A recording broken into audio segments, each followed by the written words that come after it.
بسم اللہ الرحمن الرحیم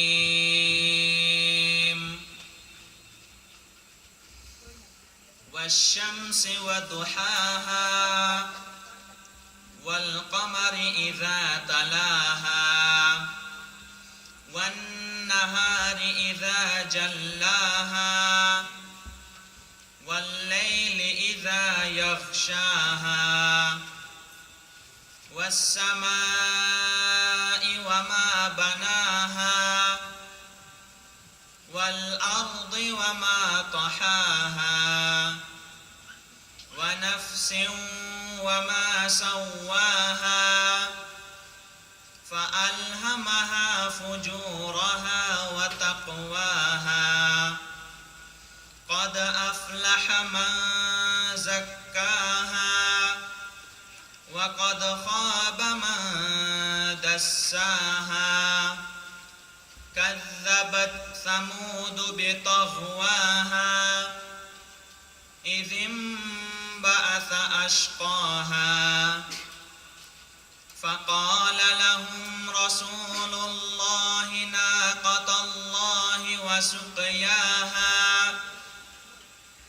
فكذبوه فأقروها فدمدم عليهم ربهم بذنبهم فسواها ولا يخاف عقباها صدق الله العظيم.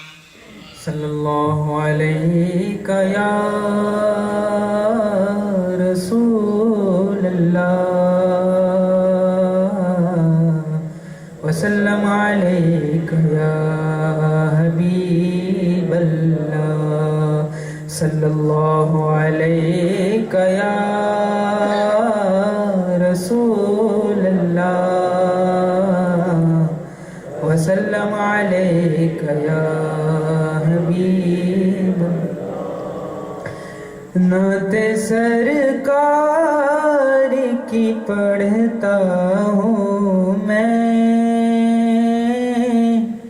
نعت سرکار کی پڑھتا ہوں میں، بس اسی بات سے گھر میں میری رحمت ہوگی. ایک تیرا نام وسیلہ ہے میرا، ایک تیرا نام وسیلہ ہے میرا، رنج و غم میں بھی اسی نام سے راحت ہوگی. یہ سنا ہے کہ بہت رات اندھیری ہوگی، یہ سنا ہے کہ بہت رات اندھیری ہوگی. قبر کا خوف نہ رکھنا اے دل، قبر کا خوف نہ رکھنا اے دل، وہاں سرکار کی چہرے کی زیارت ہوگی. نعت سرکار کی پڑھتا ہوں میں، بس اسی بات سے گھر میں میری رحمت ہوگی. حشر کا دن بھی عجب دیکھنے والا ہوگا، حشر کا دن بھی عجب دیکھنے والا ہوگا. زلف لہرا کے وہ جب آئیں گے،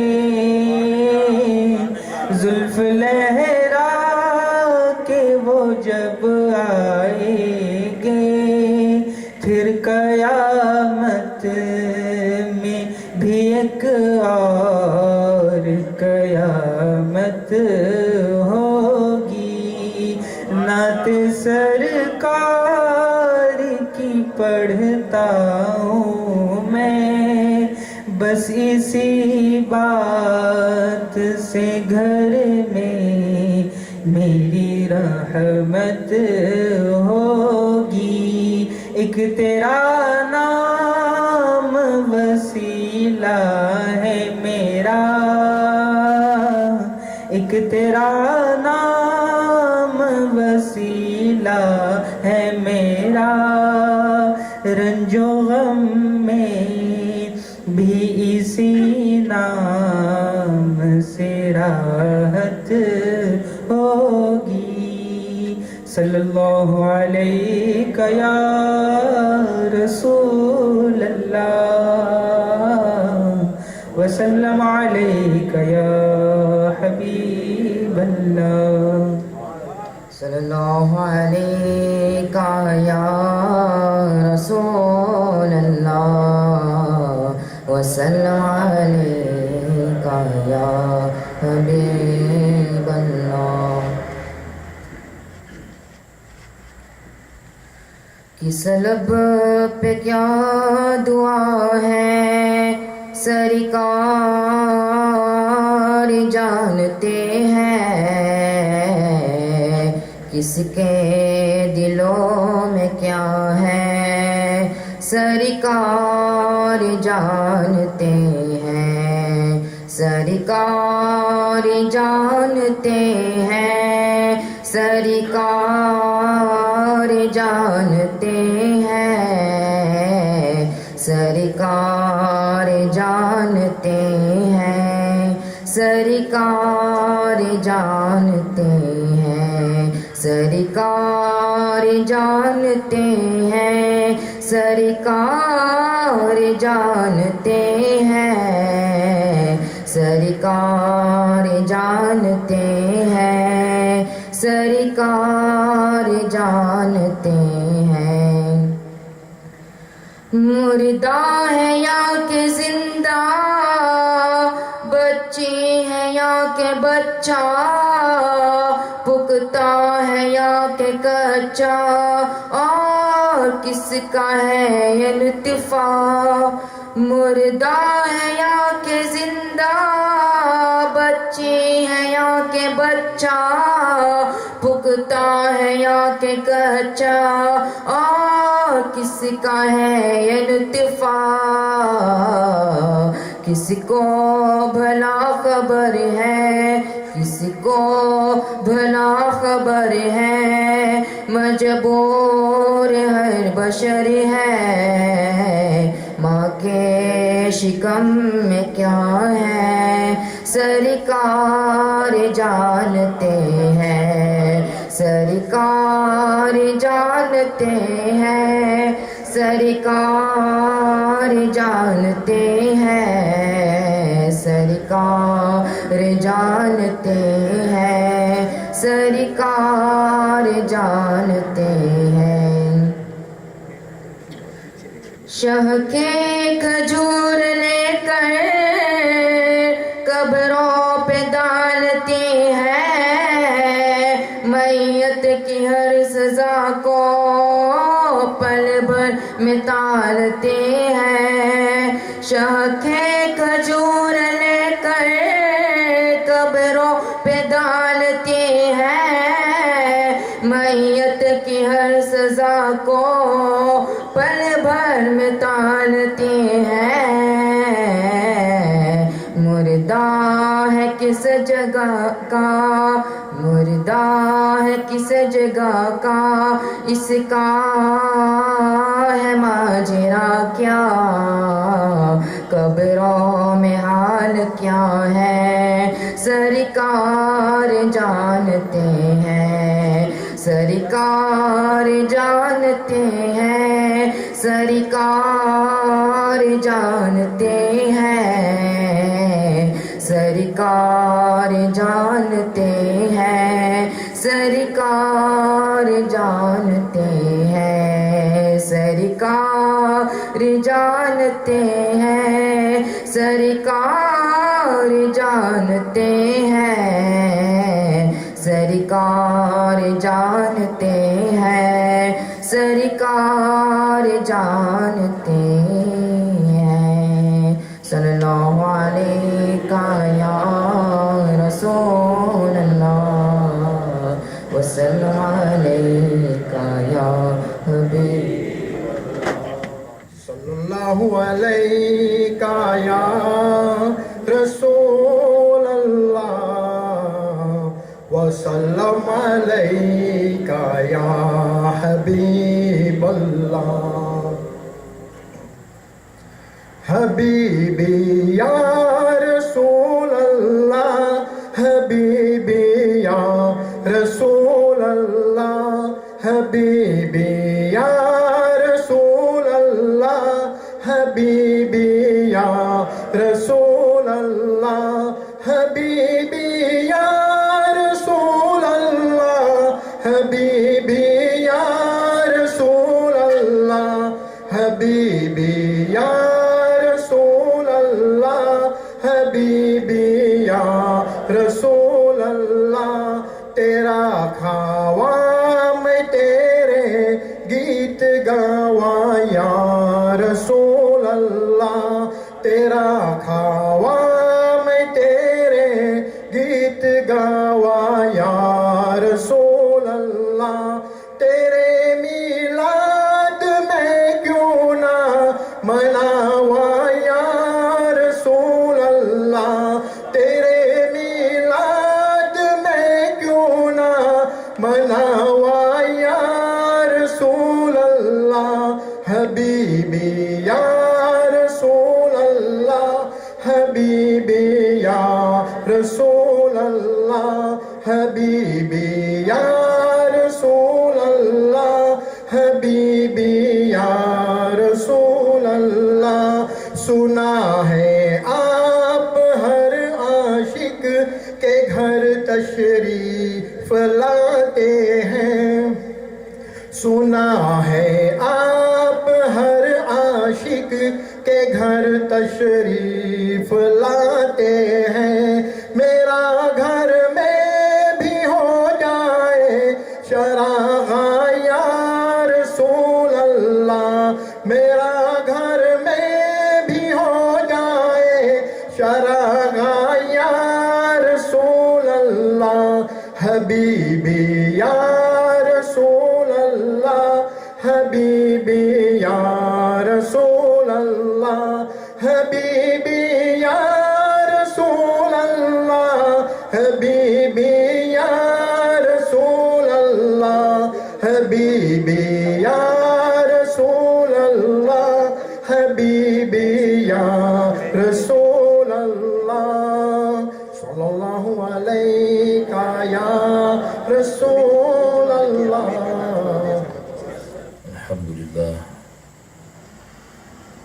الحمد لله رب العالمين والعاقبة للمتقين والصلاة والسلام على رسوله الأمين وعلى آله وصحبه أجمعين ومن تبعهم إلى يوم الدين أما بعد فأعوذ بالله من الشيطان الرجيم بسم الله الرحمن الرحيم وما أرسلناك إلا رحمة للعالمين صدق الله العظيم إن الله وملائكته يصلون على النبي يا أيها الذين آمنوا صلوا عليه وسلموا تسليما اللهم صل على سيدنا ومولانا محمد وعلى آل سيدنا ومولانا محمد وبارك وسلم صلاة وسلاما عليك يا سيدي يا حبيبي يا رسول اللہ. حضرات،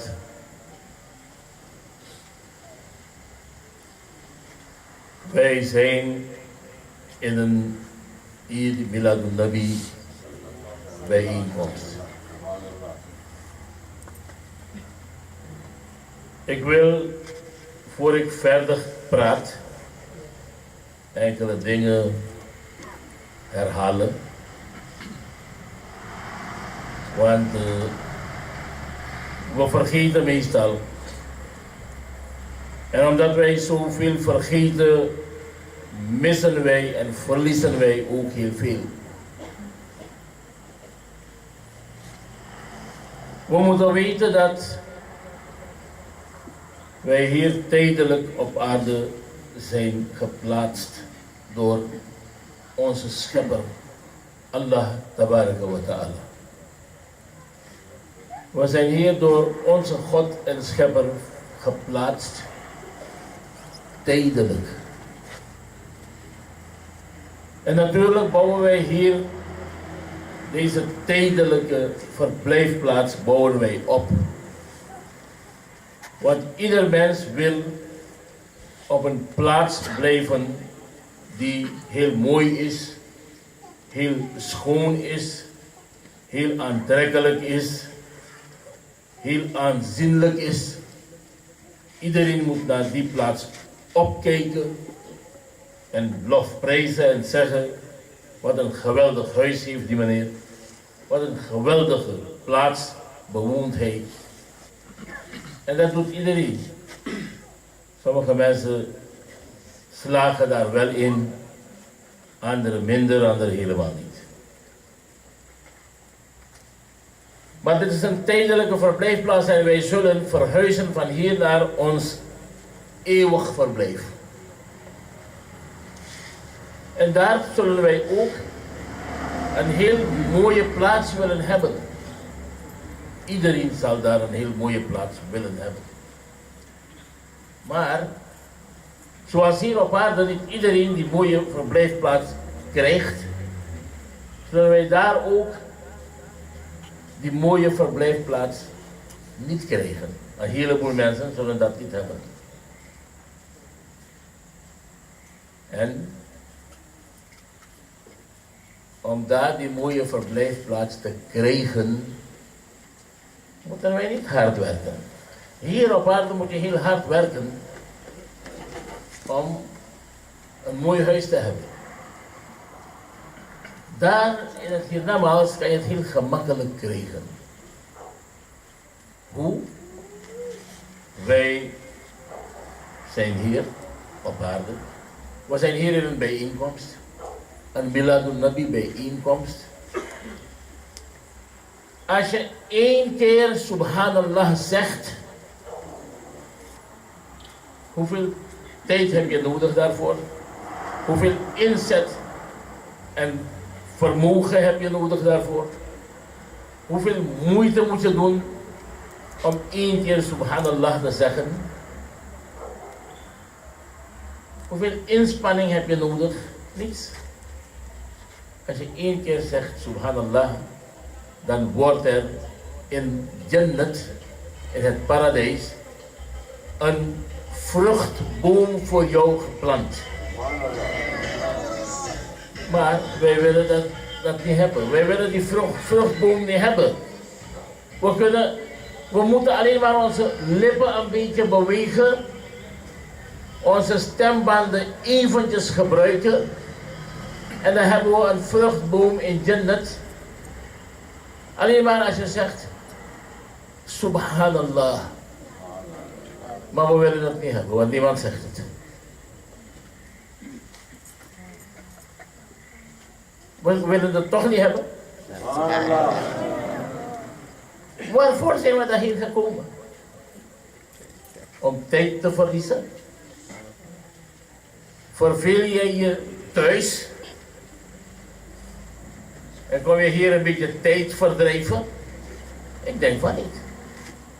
We zijn hier gekomen om wat te verdienen voor Akhirat. En als ik zeg, als je 1 keer Subhanallah zegt, wordt er voor jou in opdracht van Allah door engelen een vruchtboom geplant in Jannat. En daar zit je me zo aan te kijken alsof jij dat niet hebt begrepen, alsof jij dat niet gelooft, of alsof jij die vruchtboom niet nodig hebt. Wat is het? Hebben jullie het begrepen? Niemand heeft het begrepen. Wij staan hier voor niemandal. Jullie zitten voor niemandal en ik sta voor niemandal en ik doe voor niemandal mijn best om jullie iets te laten begrijpen. Hebben jullie het niet begrepen? Wat hebben we begrepen? Ik zie niet dat jullie het hebben begrepen. Of willen jullie die vruchtboom niet hebben? Jullie willen het niet hebben? Maar ik zie niet dat jullie het hebben. Jullie wijzen niet dat jullie een vruchtboom willen hebben in Jannat. Wie wijst dat hij een vruchtboom in Jannat wil hebben? 3, 4 mensen maar. Subhanallah. Ja, maar iedereen moet het hebben. Het is geen grap. Het is een hadith van Rasulullah.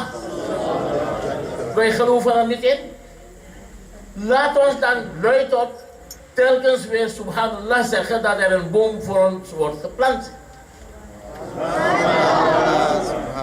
Moslims zijn een beetje gekapseist, denk ik.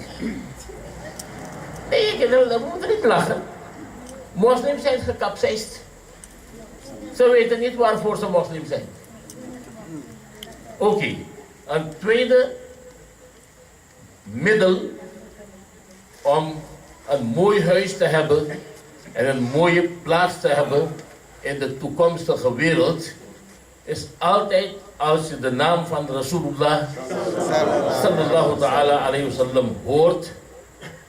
Als je de naam van Rasulullah, een paar zijn goed bij gehoor, de rest heeft niet gehoord. Ik wil niet zeggen dat ze doof zijn, maar ze zijn misschien met hun gedachten ergens anders. En ze horen niet dat als je de naam van Rasulullah hoort, dan zeg je sallallahu alayhi wa sallam, dan word je zoveel gezegend. Zoveel gezegend, ik wil het herhalen. Misschien is die herhaling vervelend in jullie oren, maar die man zegt telkens weer datzelfde ding. Ik wil het niet meer horen. Maar ik ga het blijven zeggen, zolang ik niet de indruk krijg dat jullie het nu hebben begrepen. Anders hoef ik niet verder te gaan met een takrir, dat heeft geen zin. Die dingen worden gezegd opdat jullie het horen, begrijpen, onthouden en volgen. Maar als dat niet gebeurt, dan hoeft er geen takrir te zijn. Als je 1 keer de naam van Rasulullah sallallahu ta'ala alayhi wa sallam hoort, je leest die Darud Sharif, dan ga ik herhalen.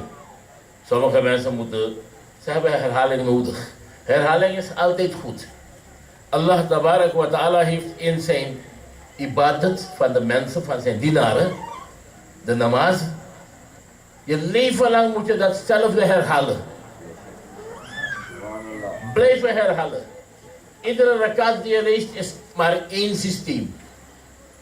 Alles wordt herhaald. Iemand die, ik weet niet hoeveel duizenden rakat namaz heeft gelezen, heeft alleen maar 1 ding herhaald die duizenden keren. Herhalen. Niemand meer? Alleen 2 kleine jongens? Ja, luister. Jibril alayhi salam is een hadith die wij moeten onthouden. Jibril alayhi salam heeft gezegd, hij heeft te veel kennis. En dit herhaal ik, jullie moeten dit vervelend vinden. Je moet het ook onthouden en blijven herhalen. Jibril alayhi salam heeft te veel kennis. Alle bladeren van alle bomen, hoeveel wordt het? Ik ga zeggen, er is een struik hier. Wie kan maar zeggen hoeveel bladeren erin zijn? Niemand. Maar Jibril alayhi salam zegt, alle bomen van de wereld, hoeveel bladeren ze hebben, dat weet ik. Veel toch? Hoeveel druppels er zijn in alle wateren van de wereld. Jibril alayhi salam zegt, ik weet het. Die grote zeeën, de wijde zeeën, grote oceanen. Te veel. Hoeveel druppels er zijn. Als ik zeg, ik zet een glas water hier. Wie gaat voor mij tellen hoeveel druppels er zijn? Dan wordt het moeilijk. De kennis van Jibril Islam is te groot. Hoeveel korrels er zijn, zandkorrels op de gehele aarde. De grote woestijnen. Moeten we laten. Neem een handvol zand en zet het hier en zeg, tel al die korrels. Niemand zal het kunnen. Maar Jibril Islam zegt, mijn kennis is zoveel dat ik precies kan vertellen hoeveel korrels zand er op aarde zijn. Is veel. Is er iets dat meer kan zijn dan dat? Ja. Jibril Islam zegt, één ding weet ik niet. Ik weet precies hoeveel bladeren er zijn in alle bomen, hoeveel druppels er zijn in alle wateren, hoeveel korrels er zijn in alle zandvelden. Maar één ding weet ik niet. Mijn kennis is zo groot, maar toch weet ik iets niet. En dat is hoeveel zegen je krijgt als je zegt, sallallahu alayhi wa sallam. Jibril Islam zegt dat is veel meer dan alle bladeren van alle bomen, veel meer dan alle druppels van alle wateren, veel meer dan alle korrels van alle zand. Dat is zoveel dat ik dat niet weet. Maar wie wil die zegen hebben? Die ontelbare zegen, wie wil het? Als wij hier met z'n 500 mensen zijn, dan is er misschien 1%, misschien minder dan 1% die dat wil. Want als de naam van Rasulullah sallallahu ta'ala alayhi wa sallam genoemd wordt, dan gaat misschien 1% van het hele publiek sallallahu alayhi wa sallam zeggen. De rest zwijgt. Misschien denken ze dat ik het voor hun zeg. Doe ik het niet hoor. Ik doe het voor mij, niet voor jullie. Je moet zelf voor je werken. Laat ons één keer met luide en blijde stem de Roes Sharif lezen. Iedereen.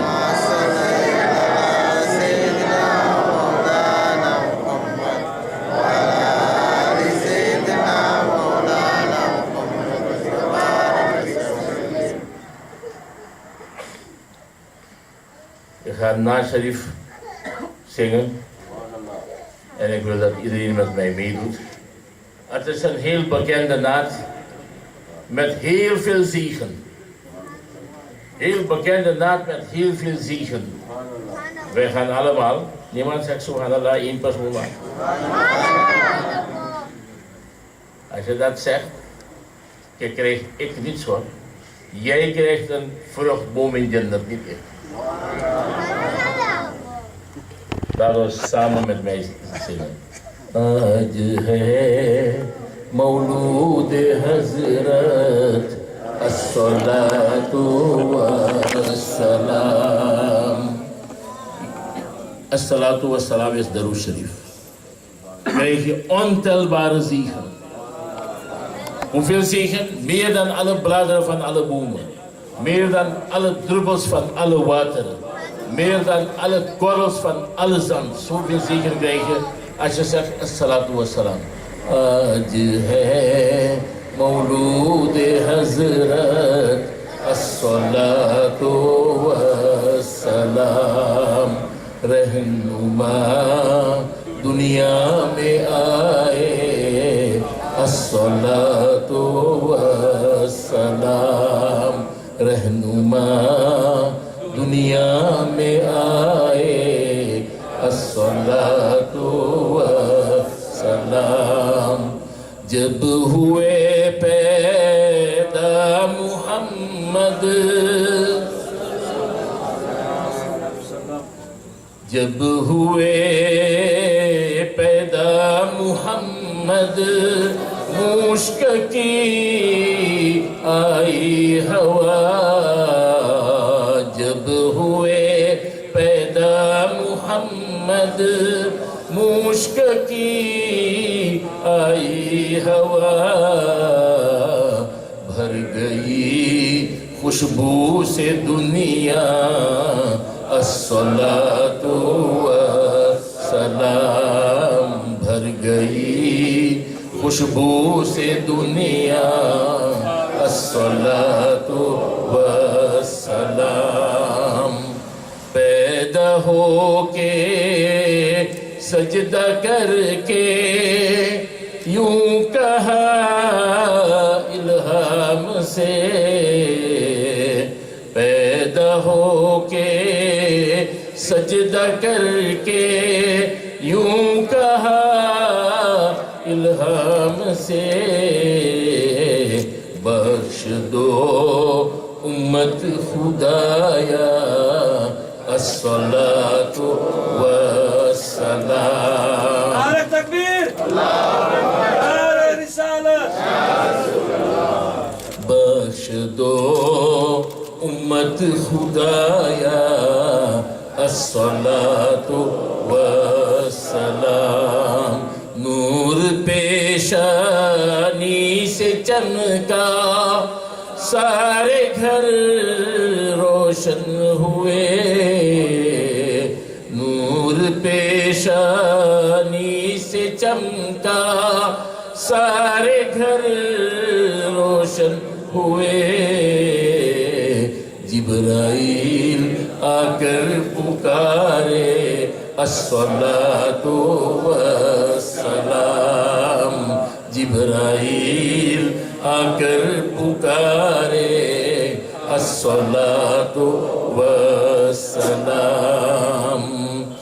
बाअदब होकर फरिश्ते, बाअदब होकर फरिश्ते मरहबा कहने लगे, बाअदब होकर फरिश्ते मरहबा कहने लगे।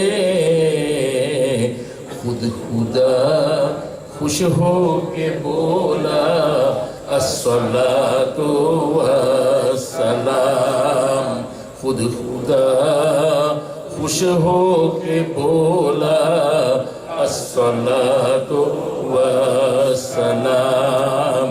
आज है मौलूद हज़रत अस्सलातु वस्सलाम, आज है मौलूद हज़रत अस्सलातु वस्सलाम।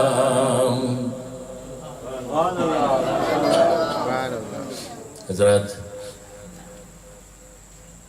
we zijn gezegend. Het lezen van de Roes Sharif. Kijk, het doen van ibadat kan een farz zijn, kan een wajib zijn, kan een sunnat zijn, kan een nafil zijn. Wij doen sunnat van onze buzurgan, onze heiligen. Wij doen sunnat van de sahabis. Wij doen sunnat van de profeten. Wij doen sunnat van Rasulullah sallallahu ta'ala alayhi wa sallam. Sunnat is een gewoonte, iets dat iemand doet. Dat is een sunnat van hem. Als wij dat doen, hebben wij een sunnat van die persoon gevolgd. Wij doen sunnat van de awliya.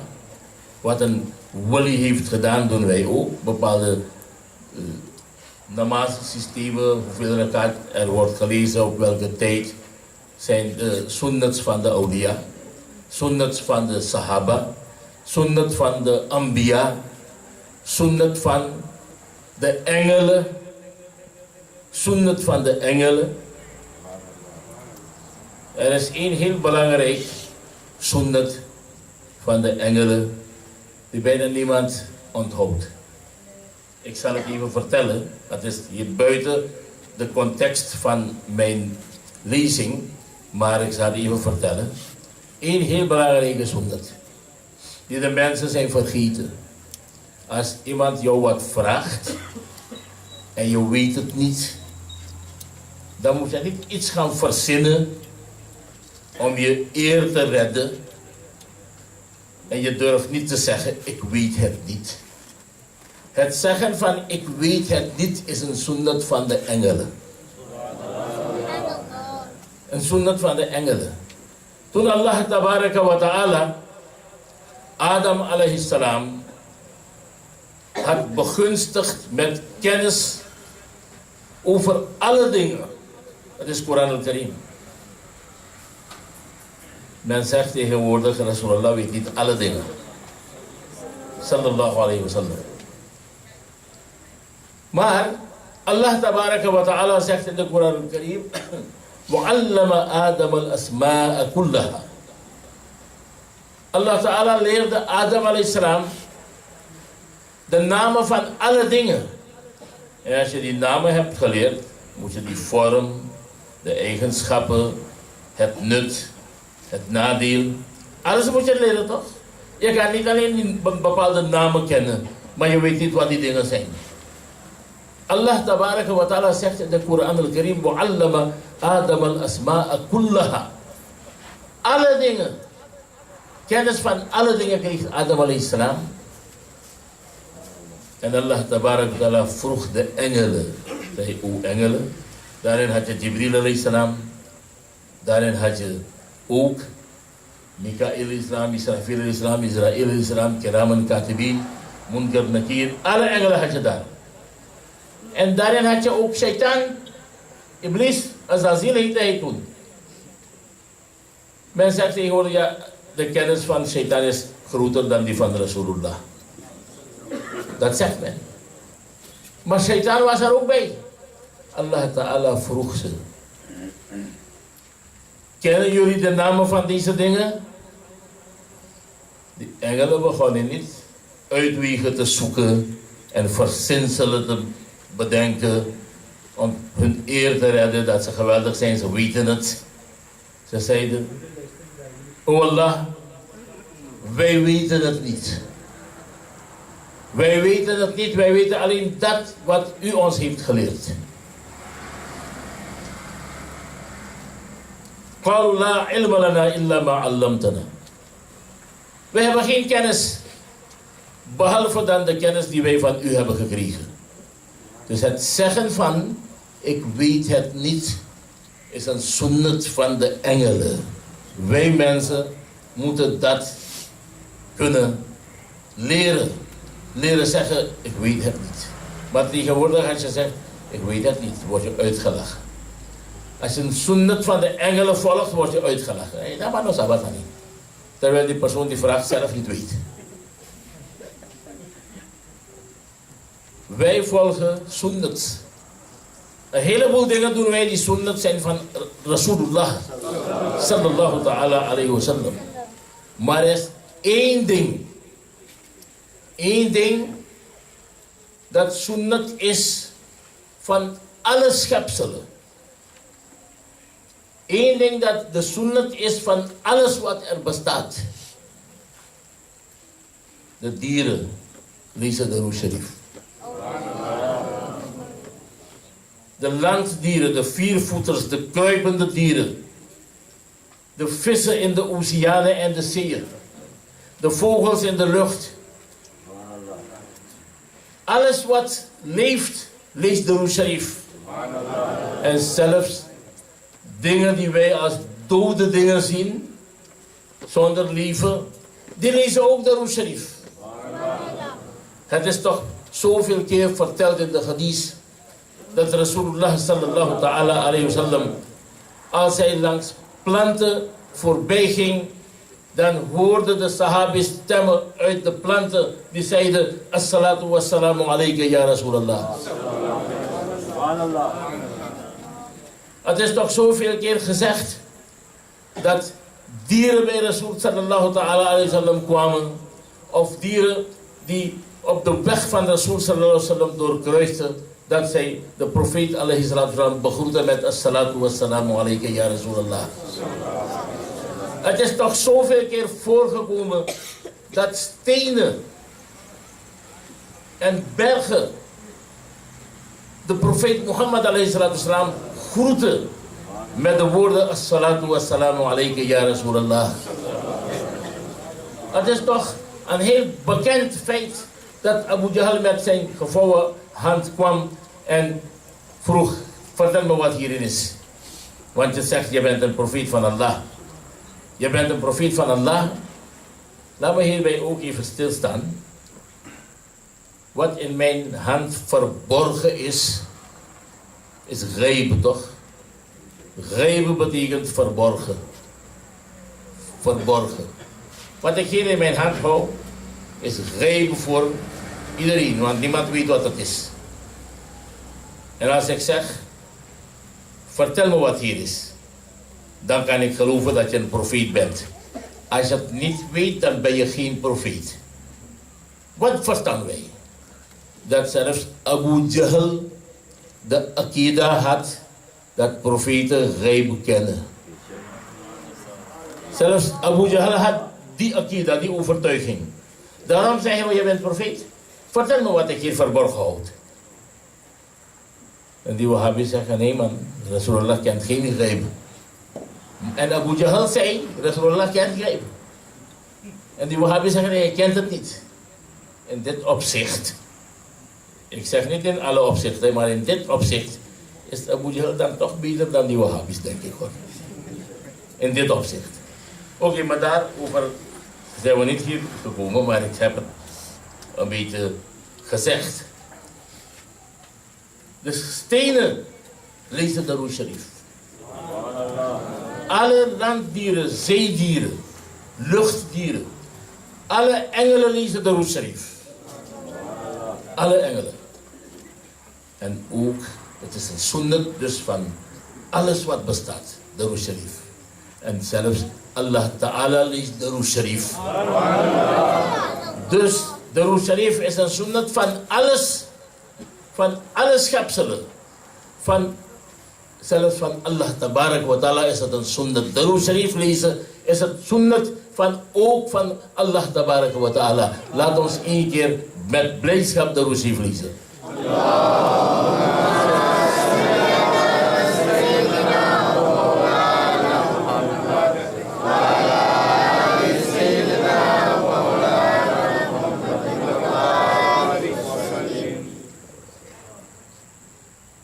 Er kunnen zoveel dingen gezegd worden dat je door de bomen het bos niet ziet. Dat je niet weet waarover je moet praten. Maar ik wil één klein ding vertellen. Want het is al 11:15 moeten wij eindigen. Eén klein ding, we zijn moslim. Wij zijn hier gekomen om voor onszelf voorbereidingen te treffen voor het eeuwige leven dat na dit korte, tijdelijke, vergankelijke leven volgt. Wij allemaal zijn daarvoor hier gekomen. Maar wij doen dat niet. Wij zeggen met onze mond, we zijn moslim, wij geloven in Allah, wij geloven in het profeetschap van Rasulullah. Wij accepteren de boodschap van Allah. Wij geloven in de Koran al-Karim. Wij geloven in de leer van de islam, voor ons gebracht door Rasulullah sallallahu ta'ala alayhi wa sallam. Wij geloven, maar wij weten niet wat wij moeten geloven. Wij moeten geloven dat wij niet hier op aarde onze verblijfplaats moeten maken. Hier op aarde willen wij alles bezitten. Niets moeten wij missen. Zelfs een toiletpapier willen wij niet missen.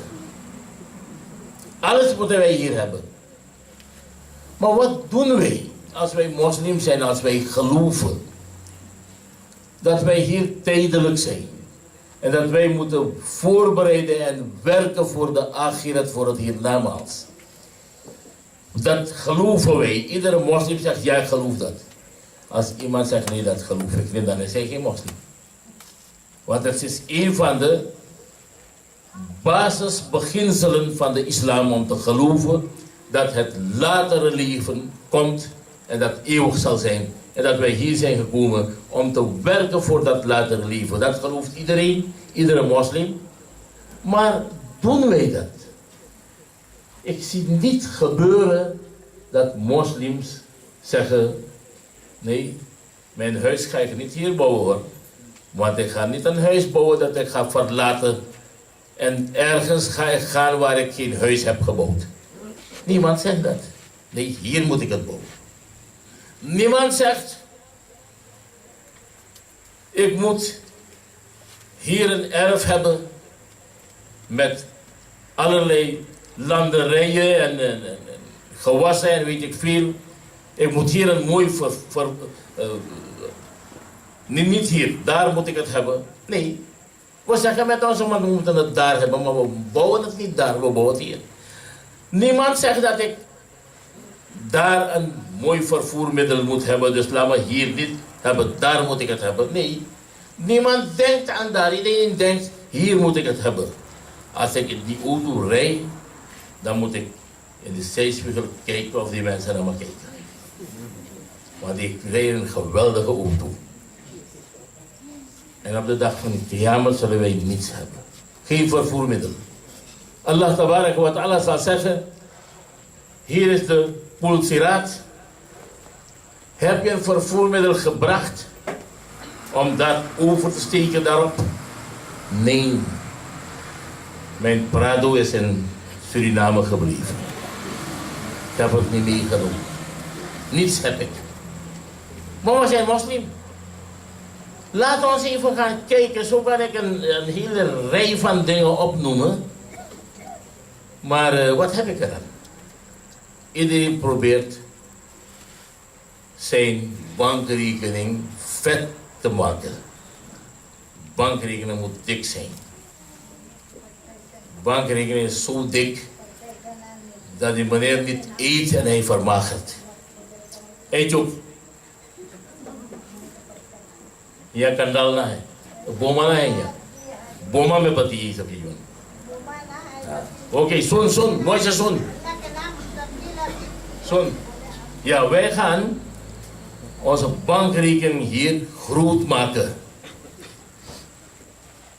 En als wij op Qiyamah daar aankomen, zijn we straatarm. Want die dollars en die euro's zijn hier op de Surinaamse bank achtergebleven. Er is ook een andere bank. De bank waarover Allah tabaraka wa ta'ala praat in de Koran al-Karim. Allah tabaraka wa ta'ala praat over een bank in de Koran al-Karim. Waar wij moeten storten en waar wij moeten sparen. Ja, ayyuhalladina amanu taqullah. O gelovigen, heb toch een beetje gezag voor Allah. Wal tanzur nafsum ma qaddamat li ghad. En laat iedereen sparen en storten op de bankrekening van het hiernamaals. Wie doet dat? Maar we zijn moslim. Er wordt, jammer dat ik moet eindigen.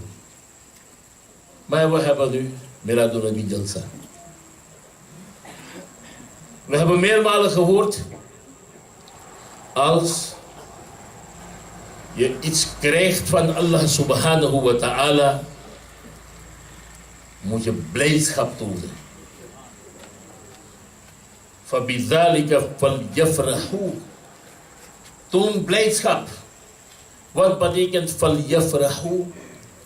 Blijdschap tonen, vreugde tonen. Hoe doe je dat?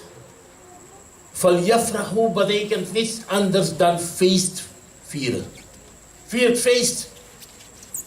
Hoe doe je feest vieren? Hoe doe je dat?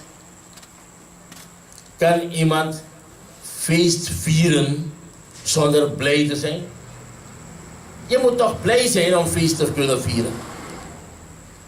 En je moet toch kunnen uitgeven om feest te kunnen vieren. Als Allah tabarak wa ta'ala zegt, als je een neemt hebt gekregen, qul bi fadlillahi wa bi rahmatihi, als je een fadl, een weldaad van Allah tabarak wa ta'ala hebt gekregen en een genade hebt gekregen, dan moet je blij zijn. En dan moet je feest vieren. En dan moet je uitgeven. En als je uitgeeft, heb je het verloren. Huwa khairum mimma yajma'un. Als je uitgeeft bij blijdschap om de genade van Allah, dan is dat veel beter, dat uitgeven, dat investeren, is veel beter dan wat jij spaart en verzamelt. Want wat je spaart en verzamelt, blijft hier. Ga je nooit voordeel van hebben. Ga je nooit nut van hebben. Maar wat je uitgeeft, mensen geven op vele manieren uit. Iemand organiseert een mawlud, want zijn vrouw is jarig. Hij organiseert een mawlud en hij betaalt 3000 SRD voor de juniors. De juniors gaan komen spelen en hij betaalt 3000 SRD en hij roept de Ghatam-groep van de SMA om Koran Karim te komen lezen daar. En na afloop komt hij met een envelop, zegt Merdi, een kleine bijdrage. En hoeveel zit in die envelop? Misschien gaan jullie dat niet geloven. 10 SRD. En als je zegt, nee, man, Merdi, doe je moeite, man, je moet checken wat aan man. Oké, desnoods, laat olie dan 10 golie. Maar die man werkt voor Akhirat. Hij denkt aan zijn Akhirat. Hij is moslim. Die vrouw is jarig. Wordt iets georganiseerd. Die Ghatam is er ook. Die mawlud is er ook. En daarna is er wat anders. Dat veel meer kost dan die mawlud enzovoort. En dan is die zoon jarig, dan heeft hij weer iets. En dan is die dochter jarig, heeft hij weer iets. En dan is hij jarig, heeft hij weer iets. Allemaal uitgaven. Feest. Ik wil één ding verzoeken. Het mag. Je mag uitgeven, want je geeft uit toch? Je organiseert feesten. De vrouw is jarig. 1500 लग मियाजी औरतिया के फरियारी में 1500 लग गई बेटुआ के फरियारी रहा 1200 लगल बेटीवा के तनी जाने मितियन कैसन हो है तो मियाजी तनी दो के खरे तो मन 1800 लग गई हैं और जाने मियाजी हमार भी फरियारी रहा तो लड़कों कर ले 2000 मन लग गई लड़कों कर ले तब मेरा तो नहीं भी खरे मियाजी सुनना 26 रुपया दे रहा अच्छा चाहे ना है तो zijn we moslim. Jullie lachen. Maar dat is niet mijn bedoeling om jullie te laten lachen. Ik wil dat jullie nadenken. Houden wij van Rasulullah? Sallallahu alayhi wa sallam. Die dochter is jarig 1800. Die zoon is jarig 1200. Die vrouw is jarig 1500. Die vader is jarig 2000. Rasulullah is jarig, Miladun Nabi, 20 rupiah. Maar op wat komt over de lippen? We houden meer van Rasulullah dan onze vader, onze moeder, onze zoon, onze dochter, onze allemaal. Waarom huichelen wij allemaal zo? Is niet goed. Laat ons één ding doen. En het is gemakkelijk. Ik heb 5 mensen in mijn gezin. Ik moet 5 keer per jaar feest geven voor die verjaardagen. Waarom kan het niet 6 mensen zijn? En dan neem ik Rasulullah mee. Waarom kan het niet? Iedereen kan toch zeggen nee. Dan ga ik 6 keer feest geven. Ook wanneer Rasulullah jarig is. Want hij zal me redden op de dag van het Qiyamah. Maar dat geloven wij niet. Waarom kan ik mijn verjaardag vieren, mijn vrouws verjaardag vieren, zoon verjaardag vieren, dochters verjaardag vieren, Rasulullah verjaardag 20, zegt hij. Laat ons gaan nadenken. Wat gaat die verjaardag die ik heb gevierd voor mij, gaat dat mij helpen? Nee hoor. Verjaardag die ik heb gevierd voor mijn vrouw, voor mijn dochter, voor mijn zoon, gaat dat mij helpen? Nee. Maar de verjaardag die ik heb gevierd voor Rasulullah sallallahu ta'ala alayhi wa sallam, Allah tabarak wa ta'ala zegt, huwa khairum mimma yajma'un, is veel beter dan alles. Dat gaat ons redden op de dag van Qiyamah. Nare takbir. Nare risalah. Ik wil verzoeken.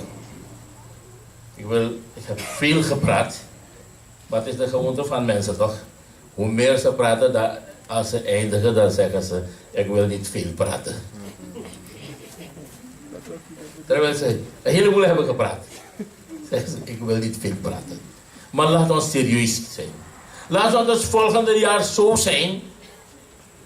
Ik wil niet vertellen wat ik allemaal dit jaar heb meegemaakt. Want die één persoon heeft mij gezegd, Miaji, maar hoe je jera president dat ik bezuinig, dat zijn de bezuinig naar Milado Nabi Jalsa. Bezuinig naar Milado Nabi Jalsa. Een paar van mijn broeders weten dat er afdelingen zijn die dit is een pond suiker, zout kunnen kopen om te koken. Het bestuur moet dat ook sponsoren. Dan denk ik, wat gebeurt er met moslims? Wat gaan wij meenemen als we weggaan? Zullen wij daar iets hebben? Hier gaan we uitbundig erop losleven. En daar gaan wij pinaren zoals zwervers. Die zwervers die kregen wel wat als ze hun hand even spreiden. Maar daar gaat niemand je wat geven. Dat is Koran al-Karim. Iedereen zal van elkaar weglopen. Niemand zal iemand anders kunnen helpen. Laat ons daarvoor werken. En nog één ding. Ik heb het veel meegemaakt. Als er iets is in de masjid, is er niemand die komt helpen. Maar jij bent druk. Weet je wat betekent jij bent druk? Jij bent druk betekent me verdien voor money. Jij bent druk, maar je verdient money. Dat is voor zang je druk. Dus wat zei je dat jij bent druk, Miaji? Dan je begrijpt dat dit takje. Jij bent druk, Miaji, want mij ook traga, me verdien voor money. Maar in een manji dat niet. No, Miaji, met money. Niemand komt helpen. Niemand komt helpen. Er zijn enkele mensen die altijd het werk moeten doen. Altijd. En ik wil niemand beledigen hoor, maar soms zijn er dingen die gezegd, automatisch gezegd worden.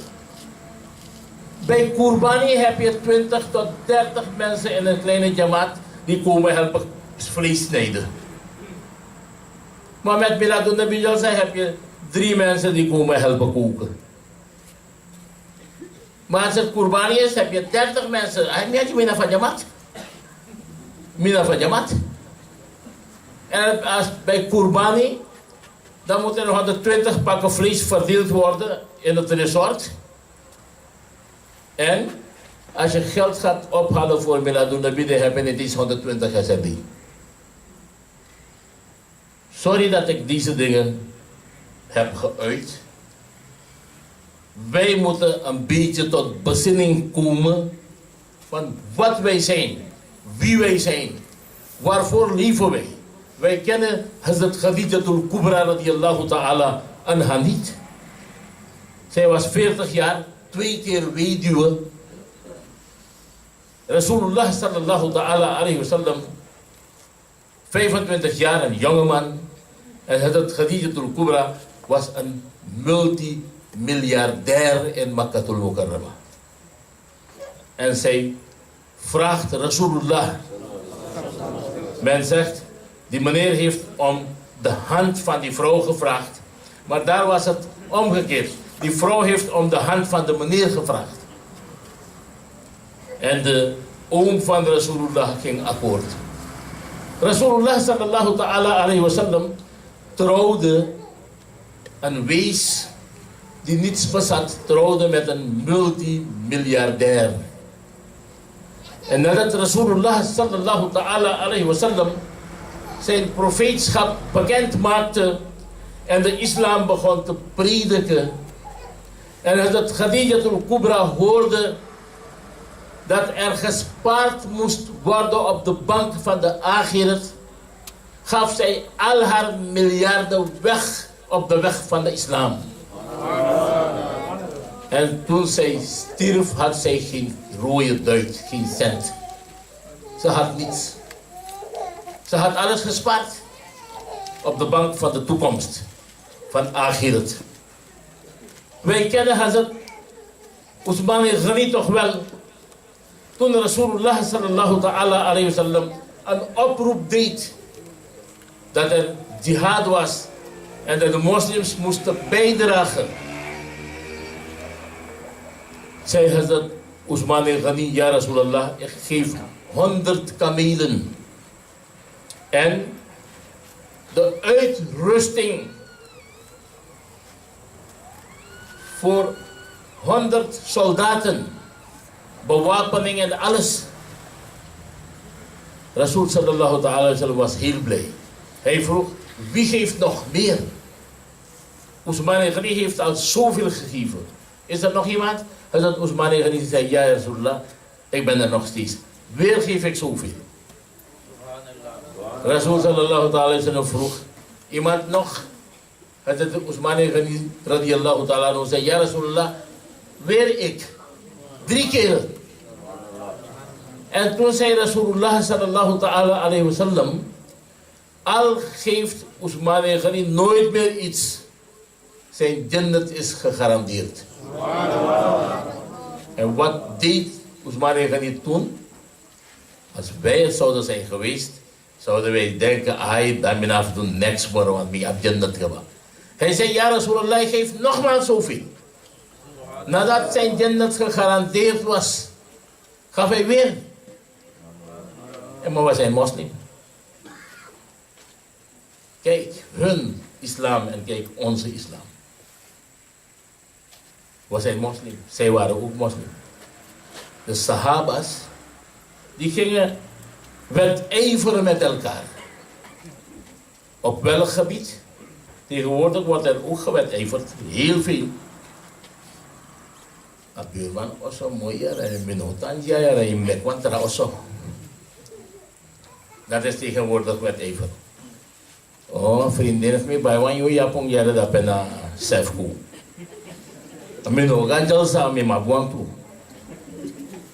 Dat is ons systeem van wedijveren. Indonesia heeft me chencha wagifeng, tekwa moro moiwang, moro dirwang. No, no, dat is ons systeem. Hij heeft een flatscreen televisie van 40 inch, dan moet ik eentje van 60 inch hebben. Dat is wedijveren. Maar dit systeem van wedijveren is haram in islam. Maar de Sahabis, die wedijverden ook onder elkaar. Waarover? Hazrat Umar Farooq zei een keertje, Abu Bakr wint altijd, iedereen wint hij bij het geven van uitgaven, van bijdragen. Deze keer wil ik hem winnen. Dat is ibadat. Die vorm van wedijveren is ibadat. En wat deed hij? Hij ging naar huis, hij verzamelde al zijn bezittingen, verdeelde het in 2. Eén deel liet hij thuis voor zijn gezin en dat andere deel kwam hij heel blij en heel enthousiast, verheugd, lachend bij Rasulullah sallallahu ta'ala alayhi wa sallam. Hij zei, ja Rasulullah, dit is het. Umar, Heb je zoveel gebracht? Heb je wat gelaten voor je familie? Ja, ja Rasulallah. Dit is de helft van mijn bezittingen voor de islam. De helft heb ik gelaten voor mijn gezin. Wie doet dat? Doet er iemand? 20 gulden. 20 SRD. Wat koop je daarvoor? 5 flessen soft. Rasul sallallahu ta'ala alayhi wa sallam zag Abu Bakr Siddiq aankomen. Zei, ja, Abu Bakr, wat heb jij gebracht? Hij zei, ja Rasulallah, alles wat ik had heb ik gebracht voor de dien van Allah. Ik heb niets achtergehouden. Zei Abu Bakr, wat gaat er gebeuren met jouw vrouw en kinderen? Allah en zijn Rasul zijn genoeg voor mijn vrouw en kinderen. Zij waren moslimaan. Wij zijn ook moslimaan. Laat ons even nadenken. Ik wil hierbij besluiten. Laat het een keertje zo zijn dat islam niet jou helpt, maar dat jij islam helpt. Dat jij islam helpt. Allah tabaraka wa ta'ala zegt in de Koran: Ja ayyuhalladina amanu, o gelovigen, kunu ansar Allah, word helpers van Allah. Wij moslims, met helpers van Allah wordt bedoeld helpers van de dien van Allah. En hoe? Op alle manieren die er bestaan, moeten wij de dien helpen. Wa akhiru da'waya alhamdulillahi rabbil alamin.